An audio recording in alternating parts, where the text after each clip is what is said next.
أعوذ بالله من الشيطان الرجيم.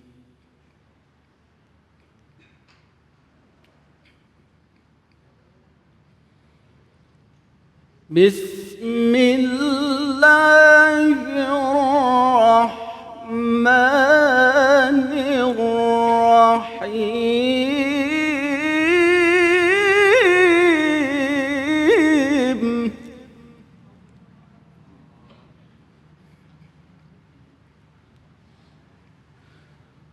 ولا تقتلوا أولادكم خشية إملاق.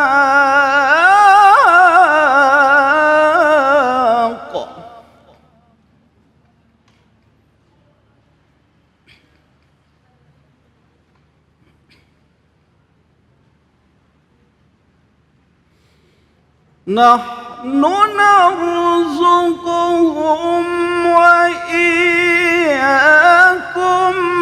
إن قتلهم كان خطأ كبيرا.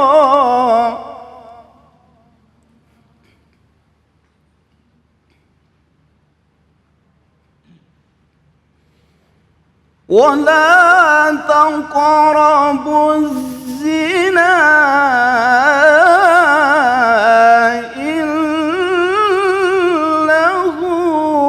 كان فاحشة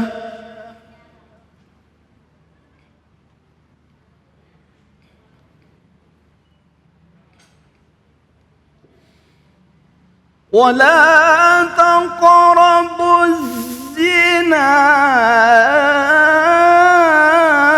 إنه كان فاحشة وساء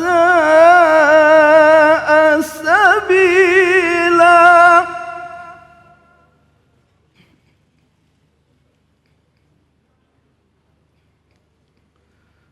وساء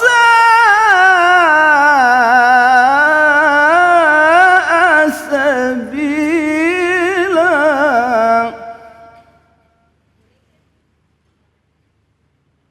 صدق الله العظيم.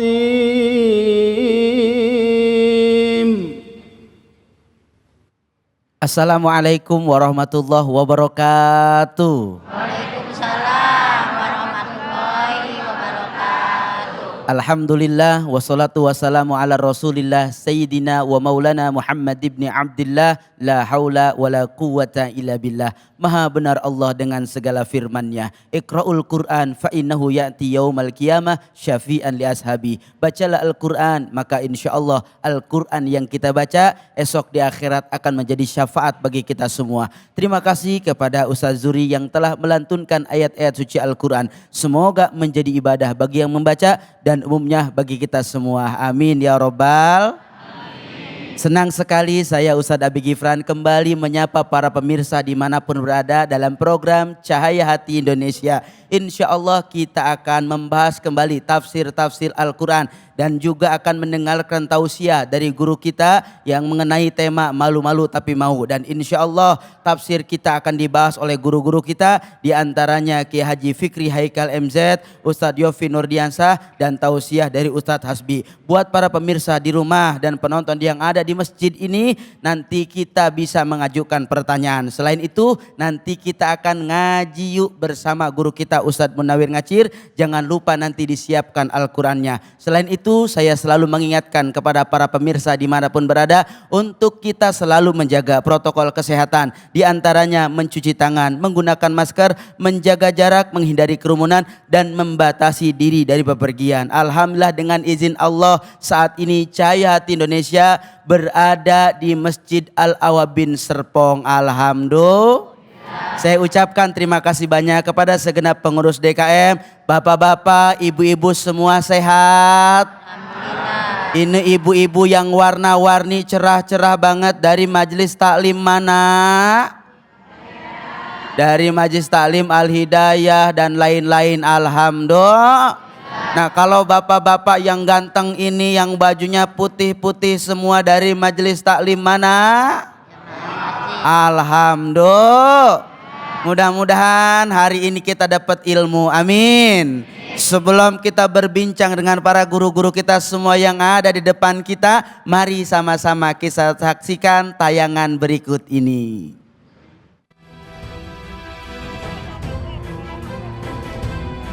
Bayi laki-laki ini ditemukan di Sungai Kedaung di Desa Gentansari, Kecamatan Pagedongan, Banjarnegara, Jawa Tengah. Bayi ditemukan warga yang tengah mencari kayu. Saat ditemukan, bayi dengan berat 2,2 kg ini dalam kondisi kedinginan dengan tali pusar menempel. Bayi kemudian dibawa ke RSUD Hajah Anah Lasmanah untuk dirawat. Usai mendapat perawatan, kondisi bayi berangsur baik. Ditemukan di tengah Sungai Kedaung, Desa Gentansari. Setelah dibawa ke rumah, lanjut ke PKD atau daripada bidan desa. Bidan desa menuju ke puskesmas untuk diadakan perawatan. Pihak kepolisian tengah mengumpulkan bukti-bukti untuk penyelidikan lebih lanjut dan mencari pembuang bayi. Pemirsa Cahaya Hati Indonesia, kita sejenak menyaksikan tayangan yang begitu memilukan. Yang kadang tanpa kita sadari ini kadang-kadang terjadi di sekitar lingkungan kita. Lebih dekat kita akan bertanya kepada para guru-guru kita apa yang melatar belakangi terjadi seperti ini. Kita langsung kepada Ustadz Fikri Haikal MZ. Assalamualaikum guru. Waalaikumsalam. Guru, tayangan yang begitu memilukan dan sangat-sangat ini begitu mengkhawatirkan dari akhlak kita semua. Guru boleh lihat dari sisi latar belakang apa yang melatar belakangi ini bisa terjadi. Iya, latar belakangnya mungkin bisa jadi bermacam-macam. Persoalannya bisa jadi banyak sebab. Tetapi itulah pentingnya berpegang teguh kepada nilai-nilai ajaran agama. Di antaranya, bukankah agama Islam sangat menganjurkan pemeluknya segera melaksanakan apa yang disebut dengan pernikahan. Karena pernikahan dalam Islam bukan cuma sekedar menjaga kesinambungan keturunan, tetapi lebih dari itu unsur kesakralan dari sebuah pernikahan adalah ibadah kepada Allah Subhanahu wa taala. Mungkin saja sebabnya ayatnya sudah dibacakan qori kita, perbuatan zina. Karena itu sebaiknya kalau memang sudah memungkinkan untuk melangsungkan pernikahan, ya disegerakan. Karena itu tinjauannya adalah ibadah. Dari di situ ada unsur ibadah, maka segala sesuatu yang sifatnya ibadah di dalamnya mengandung pahala pengabdian kepada Allah Subhanahu wa taala. Tetapi yang ingin saya garis bawahi begini. Ibu bapak, para pemirsa, anak memang belahan jiwa, pelipur lara, penyejuk kita. Dan setiap rumah tangga, ibu dan bapak pasti mengharapkan seorang putra atau putri sebagai pelanjut sejarah keturunannya. Tetapi ketahuilah, anak itu yang Allah titipkan kepada kita bukan cuma sekedar sebagai pelipur lara, penyejuk jiwa, pelanjut sejarah. Tapi itu merupakan amanah yang Allah berikan kepada kita. Berapa banyak orang di luar sana yang Allah belum titipkan amanah, belum diberikan anak. Tapi bersyukurlah kita, Bapak Ibu Saudara-saudara, yang Allah titipkan kepada kita seorang anak atau beberapa orang anak. Karena itu bukan cuma sekedar penyambung sejarah, pelipur lara, penyejuk jiwa, tapi ketahuilah anak itu merupakan amanah yang Allah titipkan kepada kita.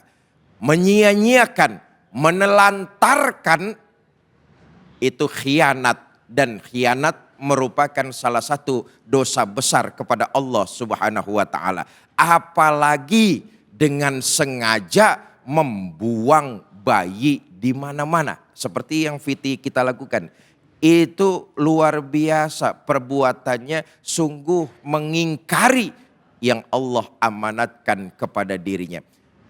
Bukan salah bayinya, kullu mauludin yuladu alal fitrah. Tapi mungkin perbuatan ibu bapaknya, perbuatan orang tuanya yang karena memang kelalaian menyebabkan jangan sampai kemudian kategori khianat terhadap amanah dan titipan yang Allah berikan kepada dia. Karena ini merupakan salah satu dosa besar menelantarkan anak-anak Allah. Terima kasih guru kita, Masya Allah. Lanjut kepada Guru Yofi. Guru melihat dari latar belakang tadi untuk menambahi bagaimana kalau ini kecenderungan terhadap orang tua yang putus asa. Apa dari hukum putus asa itu sendiri, Guru? Bismillahirrahmanirrahim. Bapak Ibu yang dimuliakan oleh Allah Subhanahu wa taala, dengan tegas dan jelas Allah Subhanahu wa taala berfirman, janganlah kalian berputus asa dari rahmat Allah Subhanahu wa taala. Jangan kalian bunuh anak-anak kalian karena takut miskin. Aduh, bagaimana nanti biaya pendidikannya, nanti biaya kesehatannya, nanti biaya ini dan itunya, sehingga ia buang tadi di kardus. Na'udzubillahi min dzalik. Ada yang sebelum lahir diaborsi. Na'udzubillahi min dzalik. Ini tentunya tidak terjadi kecuali pertama karena ketidaktahuannya. Yang kedua tahu tapi itulah hilang imannya ketika melakukan dosa dan maksiat. Kalau ia faham bahwa tidak ada syariat yang diperintahkan oleh Allah Subhanahu wa taala kecuali untuk kemaslahatan manusia, dan tidak ada larangan yang memang dilarang oleh Allah Subhanahu wa taala itu kecuali di dalam larangan tersebut ada bahaya, ada kecelakaan yang luar biasa, malunya sepanjang hayat. Oleh karenanya Al-Quran dengan tegas menjelaskan az-zani la yankihu illa zaniatan aw musyrikah. Yang berzina tidak boleh dinikahkan kecuali dengan yang berzina lagi. Terima kasih Guru Yopi, Masya Allah. Kepada Guru Hasbi, Guru Hasbi melihat daripada historical sosial, bagaimana yang terjadi ketika anak ini mengetahui kalau dulu pernah dibuang oleh ibunya. Allah Subhanahu wa taala berfirman, A'udzubillahi minasyaitonirrajim. Alhamdulillahilladzi 'alal kibari Ismail wa Ishaq. Ini doa Nabi Ibrahim ketika dalam masa penantiannya menunggu seorang anak. Kemudian Allah berikan Ibrahim, Ismail dan Ishak.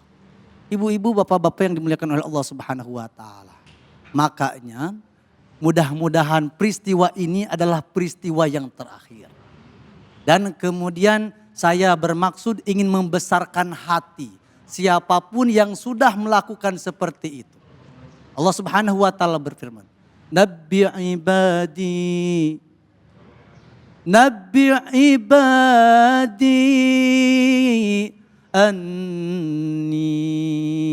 anni ghafurur rahim.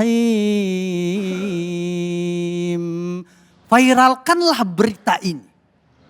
Sesungguhnya aku, kata Allah Subhanahu wa taala, Al-Ghafur, Maha Pemaaf, Ar-Rahim, Maha Penyayang. Karenanya bagi anak-anak ya, yang barangkali terlahir dalam keadaan seperti itu, jangan pernah kita melebari mereka dengan anak zina. Tidak ada anak zina, semuanya adalah anak titipan daripada Allah Subhanahu wa taala. Jangan dikecam, jangan dicela, kemudian kita besarkan. Sudah, itu menjadi bagian yang terakhir, dan mudah-mudahan Allah Subhanahu wa taala memberikan kemantapan hati supaya dia bisa bertobat dan yakin bahwasannya Allah Subhanahu wa taala adalah Maha Pemberi rizki. Kenapa? Karena Allah Wallahu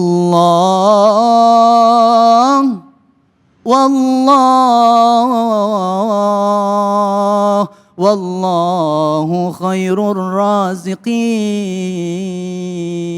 Kenapa dibuang? Kalau dulu zaman dahulu, di zaman jahiliyah dibuang karena malu punya anak perempuan. Sehingga dibunuh, dibuang. Tetapi zaman sekarang kenapa? Karena takut tidak bisa ngasih makan. Padahal yang ngasih makan adalah Allah. Maka bagaimana caranya? Bertakwa kepada Allah Subhanahu wa taala yang benar-benar. Allah Subhanahu wa taala berfirman, "Wa may yattaqillah yaj'al lahu makhraja wa yarzuqhu min haitsu la yahtasib." Tobat kemudian takwa kepada Allah Subhanahu wa taala, Allah akan jamin rezekinya. Yang kedua, perbaiki salatnya. Allah Subhanahu wa taala berfirman, "Wa'mur ahlaka bis-shalah wa'mur ahlaka bis-salati wastabir 'alaiha la nas'aluka rizqa nahnu narzuquk wal 'aqibatu lit-taqwa." Dan dirikanlah salat beserta anak cucu keluargamu. Kami tidak meminta rizki kepadamu. Bahkan kami yang memberikan rizki dan menjamin kepadamu. Wal aqibatu lit taqwa. Dan kesudahan rizki yang banyak, yang halal, yang thayyib itu Allah peruntukkan bagi orang-orang yang bertakwa. Sekalipun dia pernah berbuat dosa. Terima kasih guru, Masya Allah. Lanjut kepada Kiai Fikri. Kiai Fikri, lalu bagaimana bahayanya dari pergaulan bebas? Bapak Ibu saudara-saudara, inilah fenomena yang kita hadapi sekarang ini. Bahwa telah terjadi pergeseran nilai-nilai. Orang sudah tidak lagi mengikuti dan menaati kearifan lokal. Orang sudah jauh menyingkirkan etika dan moral. Orang juga hidup sudah minggir dari nilai-nilai ajaran agama. Dengan kata lain, orang sekarang ini apalagi generasi mudanya hidup seenak udele dewe sekarepnya. Satu contoh misalnya, ini yang sangat nampak, segala sesuatu yang salah kalau ditampakkan tiap hari di depan mata kita, lama-lama jadi biasa dan orang menganggap itu sebuah kewajaran, membenarkan yang salah. Dulu, dulu orang pacaran kalau pegangan tangan aja udah dianggap tabu dan nggak diperbolehkan. Betul apa enggak itu? Dulu, tahun jebot dulu. Sekarang coba lihat. Orang pacaran zaman sekarang ini mirip kayak mau beli sepatu. Orang kalau beli sepatu, liatin dah. Belinya mau belum tentu, nyobainnya udah pasti mau. Iya kalau sepatu dicobain gak ada bekasnya. Betul apa enggak? Betul. Pergeseran nilai-nilai ini yang terjadi nih. Pembiasaan yang salah karena tiap hari hadir di depan mata kita dianggap biasa oleh kebanyakan orang. Akibatnya kearifan lokal minggir, norma etika jauh, orang sudah tidak lagi mengikuti aturan agama, akhlak hilang. Akibatnya pergaulan bebas yang terjadi sekarang ini. Masya Allah, terima kasih Guru Fikri Haikal, Ustadz Yofi dan Ustadz Hasbi yang telah membagi ilmunya buat kita semua. Yang mudah-mudahan dengan tayangan tadi kita lebih menjaga anak-anak kita. Amin.